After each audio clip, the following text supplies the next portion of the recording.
Našou prvou a dôležitou témou je spánok. Vedci stále viac a viac hovoria o tom, aké nesmierne dôležité je spať dostatočne dlho a kvalitne. My si dnes povieme o dvoch veciach, ktoré majú na dĺžku a kvalitu nášho spánku vplyv, a to je pravidelnosť. To znamená, že mali by sme chodiť spávať a vstávať v rovnakom čase, ideálne zaspávať niekedy okolo 9. večer a vstávať niekedy medzi 6. a 7. ráno.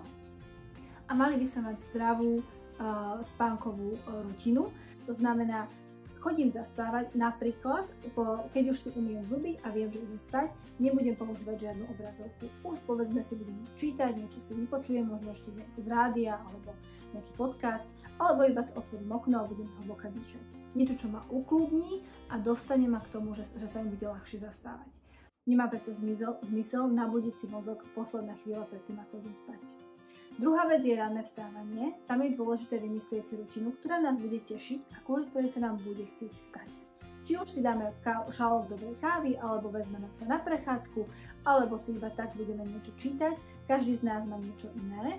Treba si iba zvážiť, na čo sa teším a čo mi pomôže z tej postele vyliezť von.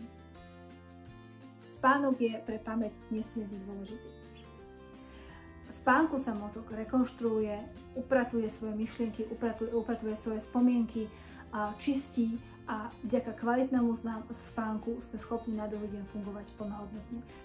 Preto ho nepodceňujte a dávajte si pozor na to, aby ste chodili spávať a vstávali pravidelne a aby ste urobili všetko preto, aby váš spánok bol pokojný a zdravý.